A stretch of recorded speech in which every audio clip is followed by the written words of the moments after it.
2020 ലോകകപ്പ് ഗ്രൂപ്പ് ഘട്ടത്തിൽ കളിച്ച 4 മത്സരങ്ങളും ജയിച്ചെങ്കിലും സ്പിൻ ബോളർമാർക്കെതിരെ പ്രധാന ബാറ്റർമാർ പതറുന്നത് ഇന്ത്യക്ക് തലവേദനയാണ്. സ്പിന്നർമാരുടെ 42 ഓവറുകൾ നേരിട്ടപ്പോൾ ഇന്ത്യൻ ബാറ്റർമാർ 15 തവണ പുറത്തായിട്ടുണ്ട്. പ്രശ്നങ്ങൾ പരിഹരിച്ച് സൂപ്പർ 8 മത്സരങ്ങൾക്ക് ഇറങ്ങാനാണ് ഇന്ത്യ ശ്രമിക്കുന്നത്.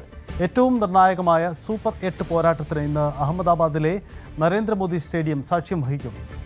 ദക്ഷിണാഫ്രിക്കയാണ് എതിരാളികൾ.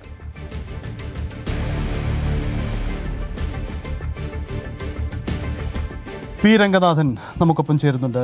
ശ്രീ രംഗനാഥൻ, 2024 ഫൈനലിൽ ദക്ഷിണാഫ്രിക്കയെ ഇന്ത്യ പരാജയപ്പെടുത്തിയ ഫൈനലിന് മറുപടി നൽകാനുള്ള ഒരു അവസരമാണ് ദക്ഷിണാഫ്രിക്കയെ സംബന്ധിച്ച്.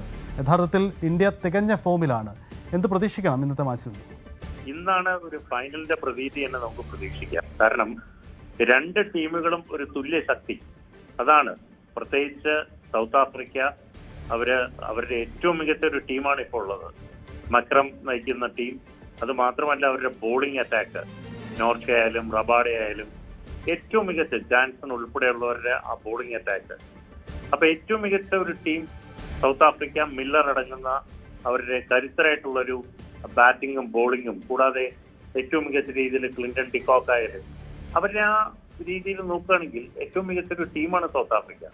മറുവശത്ത് ഇന്ത്യ തോക്കാതെ, ഒരു പരാജയം അറിയാതെ ഇതുവരെ എത്തിയിരിക്കുന്ന കളിക്കുന്ന ഒരു ടീം ഇന്ത്യയുടെ ഒരു പെർഫോമൻസ് നമുക്കറിയാം. ഇതുവരെ എല്ലാവരും അവരുടെ കോൺട്രിബ്യൂഷൻ പുറത്തെടുത്തിട്ടുണ്ട്. അപ്പൊ ടീം ഇന്ത്യയും അവർ കരുത്തരാണ്. ബുംറ അടങ്ങുന്ന ബോളിംഗ് അറ്റാക്ക്, കൂടാതെ സ്പിൻ കരുത്ത്, അതാണ് എടുത്തു പറയേണ്ടത്. അപ്പൊ സ്പിൻ കരുത്തും വരുൺ ചക്രവർത്തി അടങ്ങുന്ന സ്പിൻ കരുത്തും, കൂടാതെ ബാറ്റിങ്ങിൽ എല്ലാവരും ബാറ്റ് ചെയ്യുന്ന ഒരു ടീം. തുടക്കത്തിൽ ഇപ്പൊ അഭിഷേക് ശർമ്മ ഇതുവരെ അദ്ദേഹം ഫോം കണ്ടെടുത്തിട്ടുള്ള അദ്ദേഹത്തിന് ഇന്നൊരു നിർണായക മത്സരമാണ്. കാരണം ഇന്ന് ഇഷാൻ കിഷനോട് ചേർന്ന് നല്ലൊരു തുടക്കം, കൂടാതെ ഇന്ത്യയുടെ മറ്റുള്ള ബാറ്റർമാരെല്ലാം തന്നെ സൂര്യകുമാർ യാദവ് അടങ്ങുന്ന ബാറ്റിംഗ് നിര, കരുത്തരായിട്ടുള്ള ഒരു ടീം ഇന്ത്യയാണ്.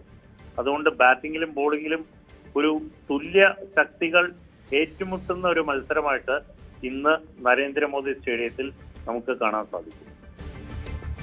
ഇന്ത്യൻ ബാറ്റിംഗ് നിരയെക്കുറിച്ച് പറയുമ്പോൾ പൊതുവിൽ സ്പിൻ ബൗളിങ്ങിനെ ഏറ്റവും സമർത്ഥമായി നേരിടുന്ന അതാണ് ഇന്ത്യൻ്റെ ഒരു ബാറ്റിംഗ് ശൈലി. മുൻകാലങ്ങളിൽ നമ്മുടെ ക്രിക്കറ്റ് പാരമ്പര്യത്തിൽ അത് പറയാനുമുണ്ട്. പക്ഷേ അടുത്തിടെ നമ്മുടെ ബാറ്റിംഗ് നിര സ്പിൻ ബൗളിങ്ങിനോട് പരാജയപ്പെടുന്നു എന്നൊരു സാഹചര്യം കൂടിയുണ്ട്. എന്താണ് നമുക്ക് അതിലൊരു ആശങ്കപ്പെടേണ്ട സാഹചര്യമുണ്ടോ? അല്ല, മുൻകാലങ്ങളിൽ നോക്കുകയാണെങ്കിൽ നമ്മൾ ഈ T20 ഫോർമാറ്റ് ഒന്നും ഇല്ലാത്തൊരു സാഹചര്യമാണെന്നുള്ളത്. അത് മാറി ഇപ്പൊ ഏറ്റവും കൂടുതൽ പ്രചരണത്തിൽ വന്നിരിക്കുന്ന ഏകദിനവും T20യും വന്നതോടുകൂടി സ്പിന്നേഴ്സിന്റെ റോള് തന്നെ വളരെ കുറഞ്ഞിരിക്കുന്നു. അപ്പൊ അത് മറികടക്കാനായിട്ട് ഇന്ത്യൻ ബാറ്റർമാർക്ക്, പ്രത്യേകിച്ച് ഇന്ന് സ്പിന്നിൽ നേരിടുന്ന, അല്ലെങ്കിൽ ഏകദിന ശൈലിയിൽ അല്ലെങ്കിൽ T20 ശൈലിയിലാണ് ടെസ്റ്റ് മത്സരവും ഇന്ത്യ കളിക്കുന്നത്, ഇന്ത്യൻ ബാറ്റർമാർ. അപ്പൊ അതിന്റെ ഒരു റിഫ്ലക്ഷനാണ് നമുക്ക് കാണാൻ കഴിയുന്നത്. പഴയ ക്ലാസ്, അല്ലെങ്കിൽ സച്ചിൻ ആയാലും സൗരവ് ഗാംഗുലി, VVS ലക്ഷ്മൺ, രാഹുൽ ദ്രാവിഡ്, അവരുടെ ഒരു ക്ലാസ് മികവ് വേറെയാണ്. പക്ഷെ ഇന്നത്തെ ക്രിക്കറ്റിന്റെ ശൈലി വേറെയാണ്. സഞ്ജുവിന്റെ ഒരു ടീമിൽ ഉൾപ്പെടാനുള്ള സാധ്യത എത്രമാത്രമാണ്? മാറ്റി ഒരു പരീക്ഷണത്തിന് തയ്യാറാകുമോ? കഴിഞ്ഞ തവണത്തെ ആ ടീമിനെ തന്നെ നിലനിർത്തി പോകാനാണോ സാധ്യത? തീർച്ചയായിട്ടും അതൊരു, നമുക്കിനി സഞ്ജുവിനെ ഇതുവരെ അവസരങ്ങൾ കിട്ടിയത് അദ്ദേഹത്തിന് വിനിയോഗിക്കാൻ സാധിച്ചില്ല. അപ്പൊ അഭിഷേക് ശർമ്മ എന്നുള്ള താരത്തിന് തീർച്ചയായിട്ടും സൂപ്പർ 8 പോലെയുള്ള നിർണായക മത്സരത്തിൽ മാറ്റി സഞ്ജുവിന് അവസരം കൊടുക്കുമെന്ന് നമ്മൾ പ്രതീക്ഷിക്കുന്നില്ല. പ്രതീക്ഷ നല്ലതാണ്, പക്ഷേ ടീം ഒരു വിന്നിംഗ് കോമ്പിനേഷൻ മാറ്റുമെന്ന് ഒരിക്കലും ടീം മാനേജ്മെന്റ് തീരുമാനിക്കില്ല. പ്രത്യേകിച്ച് ഇന്ന് ജയിക്കുന്ന ടീമിന് സെമി ഫൈനൽ ഉറപ്പാക്കാം. അതുകൊണ്ട് തന്നെ ഒരു മാറിപ്പരീക്ഷണത്തിന് സാധ്യത കുറവ്, അങ്ങനെ കരുതണം അല്ലേ? വളരെ ശരിയാണ്. കാരണം ഇപ്പൊ സൂപ്പർ 8 ഇന്ത്യയുടെ ഗ്രൂപ്പ് തന്നെ ഒരു മികച്ച ഗ്രൂപ്പാണ്. കാരണം ഇന്ത്യ കളിക്കേണ്ട എല്ലാ മത്സരവും ഇതുപോലെയുള്ള ടീമുകളായിട്ടാണ്. അതുകൊണ്ട് നമുക്ക് ഇന്ന് ജയിച്ചു കഴിഞ്ഞാൽ സെമി ഉറപ്പാക്കാമെന്ന് ഒരിക്കലും നമുക്ക് പ്രതീക്ഷിക്കേണ്ട. എല്ലാ മത്സരങ്ങളും വിജയിച്ചു വേണം ഇന്ത്യ സെമി ഉറപ്പാക്കാൻ.